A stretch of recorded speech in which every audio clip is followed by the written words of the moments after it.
हुकूमतें खत्म हो जाएं जो हमें घाट डाल रही हैं और मुल्क को बदलाव में डाल रही हैं और मुल्क की तबाही करने चाह रही हैं। मुझे उम्मीद है मेरा खुदा मानेगा, अगर नहीं माने। हिंदुस्तान की मिट्टी में मोहब्बत है, नफरत ये नहीं फैला रहे। इनको तो कैसे भी सत्ता हासिल करना है। किस तरह? हिंदू मुस्लिम, मंदिर मस्जिद, हिंदुस्तान पाकिस्तान, 6 वर्ड हटा दीजिए डिक्शनरी से और लड़ लीजिए आप किसी विधानसभा में। इस देश के जो वासी हैं, वो क्यों ना आदिवासी हो, वो क्यों ना ब्राह्मण हो, वो क्यों ना मुसलमान हो, वो क्यों ना सिख हो, खत्म कर दे और किसी लोकसभा से चुनाव लड़के देख ले, अगर जमानत जब्त न हो जाए। मैं बता रहा हूं आपको यहाँ के लोगों की जहनियत। मीडिया भी उसी को लेके बैठा है। आप क्यों कहते हैं कि मुसलमान किसका साथ देगा? मैं पूछता हूं कि 100 करोड़ लोग किसका साथ देंगे? सच्चाई का ना। सच्चाई क्या है? नफरत, झूठ, मक्कारी, अय्यारी, यही सब रह गया है। जो कुछ हो रहा है उससे लोग तंग नहीं आ गए। जिस तरह लोग बेरोजगार सड़कों पर घूम रहे हैं उससे लोग परेशान नहीं है। 1000 किसानों का कत्ल हो गया, लोगों ने उसको नहीं देखा। आप यहाँ आकर के देख रहे हैं, ये उम्मीद की किरण नहीं है। डॉक्टर फारूक अब्दुल्ला, डी राजा, प्रशांत भूषण और इतने बड़े बड़े नेता यहाँ पर मौजूद हैं। ये पूरे देश में उम्मीद की किरण नहीं है। क्या इन लोगों की कोई आवाज नहीं है? क्या ये लोग हिंदू नहीं है? क्या राहुल गांधी हिंदू नहीं है जो सड़क पर 4000 किलोमीटर पहले चला और 6500 किलोमीटर अब चल रहा है? और आपको लगता है कि बस बात कर लो मुसलमान मुसलमान की? नहीं, देश की बात करो। मुसलमान इसका एक पहलू है जो कभी नफरत नहीं चाहता, न फैलाता। हम कोई मारेगा, मर जाएंगे, उसके ऊपर कीचड़ नहीं उछलेंगे, लेकिन देश के किसी हिंदू भाई से अपने दिल के अंदर नफरत नहीं पालेंगे। ये हमारा ऐलान है। IMCR इस प्लेटफॉर्म से पूरे देश के लोगों से ये कहना चाहती है कि हम अमन और मोहब्बत की फिजा चाहते हैं। कोई अगर हमारा व्यक्ति भी इस देश में नफरत के खिलाफ आवाज उठाएगा, हम उसकी भी जबान पकड़ेंगे। और देश का कोई हमारा हिंदू भाई अगर किसी मुस्लिम भाई के खिलाफ आवाज उठाएगा, हम उसको भी रोकेंगे कि गलती बहरहाल गलती है, नफरत बहरहाल नफरत है। प्यार की जबान से नफरत को भी मिटाया जा सकता है। यही चीज हमको हमारे धार्मिक ग्रंथों में कही गई है। वला तस्तविल हसनतु वला सय्या इदफा बिल्लती ही आसन। बुराई को सिर्फ भलाई से मिटाया जाता है। मेरी दरखास्त आप पत्रकारों से यह है, एक मीडिया वो जरूर है जिसको गोदी मीडिया हम कहते हैं। आप लोग सभ्य लोग हो, आप लोग सिविल सोसाइटी और सोशल मीडिया के जिम्मेदार लोग हो। सच्चाई की बात को आवाम तक पहुंचाओ। वो बात जो मोदी जी खूबसूरत लफ्जों में झूठ बोल के कहते हैं। IMCR का बैठक हुआ है, मीटिंग में क्या निर्णय लिया गया है, इसी पे चर्चा करते हैं। हमारे साथ मुस्लिम के बहुत बड़े लीडर उपस्थित हैं। सर, अपना परिचय दे दीजिए हमारे दर्शकों को। हाफिज़ मंजूर अली ख़ान, प्रेसिडेंट जॉइंट मुस्लिम एक्शन फोरम। क्या सब आज फैसला लिया गया आने वाले चुनाव में? देखिए, आने वाले चुनाव के लिए ये फैसला लिया गया है कि इंडिया गठबंधन को मजबूत करने की कोशिश की जाएगी और जो लोग इधर उधर भाग रहे हैं उनसे मुलाकात करके उनको समझाने की कोशिश की जाएगी और इस मुल्क के अंदर बढ़ती हुई जो है सांप्रदायिकता या फ़रका परस्ती, उसके ख़िलाफ़ जो लोग भी मैदान में होंगे उनकी मदद की जाएगी। जिस प्रकार से धर्म को लेकर राजनीति हो रही है और जो जैनून मुद्दे हैं उससे भटकाया जा रहा है, क्या आपको लगता है? देखिए, धर्म की राजनीति जो है वो इस मुल्क के कॉन्स्टिट्यूशन के ख़िलाफ़ है। इस मुल्क का कॉन्स्टिट्यूशन ख़ास इन चीज़ों से इन चीज़ों को मना करता है, लेकिन चूँकि कुछ लोगों को चस्का लग गया है और वे जानते हैं ये शॉर्टकट है। इस शॉर्टकट के ज़रिए से हम इक़्तिदार के ऊपर, पावर के अंदर बने रह सकते हैं, इसलिए जो है वो इसको इख्तियार किए हुए हैं। लेकिन इस मुल्क की आवाम जो है बहुत समझदार है। आज भी तकरीबन 65% लोग जो है वो इस तरीक़े को पसंद नहीं करते हैं और जो 35% लोग जो है इस तरीक़े को पसंद कर रहे हैं और इसके ज़रिए से पावर में आ रहे हैं, वो वक्ती तौर के ऊपर हो सकता है कामयाब हो जाएं, लेकिन देर सवेर उनका ये भरम टूटेगा और 65% इस मुल्क की आवाम जो इस मुल्क के कॉन्स्टिट्यूशन के अंदर यकीन रखती है, सेकुलरिज्म के अंदर यकीन रखती है, वो जिस दिन मुत्तहिद हो गई वो इन लोगों को मैदान से हटा देगी और धीरे धीरे वो मुत्तहिद होती जा रही है। और इस मर्तबा उम्मीद ये है कि नतीजे जो है उम्मीद के ख़िलाफ़ सामने आएंगे। जिस प्रकार से बोला जाता है कि जाग 85% जो हैं वो शोषित, दलित, वंचित हैं और उनको धर्म की राजनीति को गुमराह किया जाता है, क्या?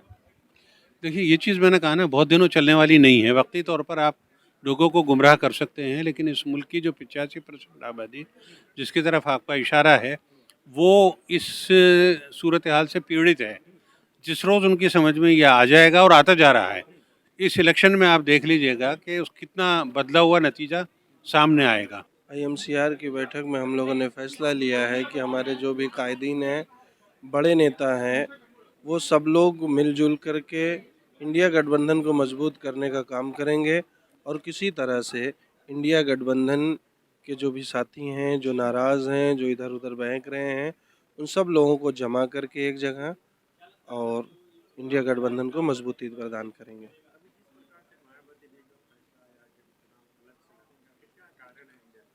मायावती जी के साथ बताया जा रहा है कि बहुत सारी मजबूरियां हैं। मायावती जी के ऊपर बहुत भारी दबाव है भारतीय जनता पार्टी का, और उनसे तो हम लोगों को बहुत ज़्यादा उम्मीदें नहीं हैं। और चूँकि अब वो दलित नेता भी नहीं रह गई हैं, दलित समाज भी उनके साथ नहीं है, इसलिए हम लोग इसलिए उनसे बहुत ज़्यादा उम्मीद नहीं लगा के रखे हैं। ये हुआ और लीडों को बखल लगा दिन रात हमारी कुर्सी बन जाए।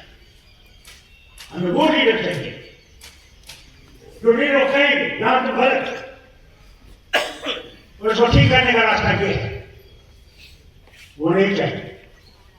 आप डूबते जाओ और जब तक आप डूब नहीं जाओगे तब तक आपसे कहें बिल्कुल ठीक है, चलते गए। पानी जी ने कहा ना तो मुझे इलेक्शन नहीं करना। पानी जी जरा इस देश की दिशा को कैसे बदला? जब तक आप उस किश्ती में सवार नहीं होंगे जो उस किश्ती भंवर से गुजर रही है। साहब से तो हम चला सकते हैं, वो मरा ये कर वो कर, वो मरा ही जानता उस किश्ती में बैठ कर इस किश्ती को कैसे बचा सकता हूँ या कैसे डुबा सकता हूँ। इससे मेरी आपसे अपील है और उन सबसे अपील है जिनमें दम है कि वो देश को बनाना चाहते हैं, इस मुल्क को आगे ले जाना चाहते हैं, इस देश को इस बर्बादी से निकालना चाहते हैं, ये जो नफरतें पैदा करने से निकालना चाहते हैं, तो आप लोगों को आगे आना पड़ेगा, आपको आना पड़ेगा, आपको मेहनत करनी पड़ेगी। आज मैं करीबन 88 ईयर्स का होने वाला हूँ, तो अल्लाह की मेहरबानी से मुझे दम दिया है, तो मैंने उसे मांगा हर वक्त, आपने नहीं मांगा। मैंने कहा मुझे सिर्फ सेहत देगी जब तक मैं देखूं कि वो खबर पर जरूर आएगा जिस दिन यहाँ पे तब्दीली आएगी और हम सब इंसान रहेंगे। आप क्या चाहते हैं, मैं क्या चाहता हूँ कि हम आजादी से चल सकें, आजादी से सांस ले सकें, आजादी से मर्जी को पहने, आजादी से मर्जी को खाएं, आजादी से इसे बात करना चाहें करें, इसे नहीं चाहें नहीं करें। और तो कुछ नहीं चाहते, हम किसी का महल नहीं चाहते, हम किसी की खुशी नहीं चाहते, हम चाहते हैं कि हम। आपने मेरा इंट्रोडक्शन ही ऐसा दे दिया कि गाली खाया हुआ सांसद। तो मैंने कल 0 आवर में, अक्सर बड़ी मुश्किल से तो 0 आवर मिला, तो 0 आवर में मैं खड़ा हुआ और एक और इतिहास कर बन गया कि शायद 0 आवर का शॉर्टेस्ट टाइम का रिकॉर्ड भी दानिशरी के नाम पर चला गया। मैंने सिर्फ इतना कहना शुरू किया कि साहब सभापति महोदय, इस देश में हेट स्पीचेस बहुत हो रही है, हेट स्पीचेस के खिलाफ कानून, सख्त कानून बनना चाहिए।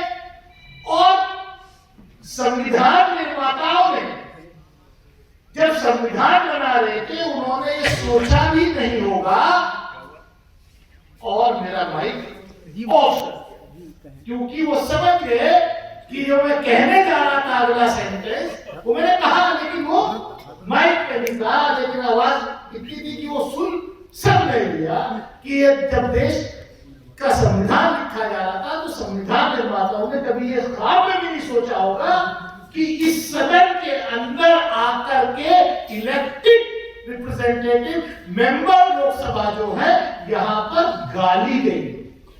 तो ये भी रिकॉर्ड पे जाने के लिए, ले जाने के लिए अलाउड नहीं है।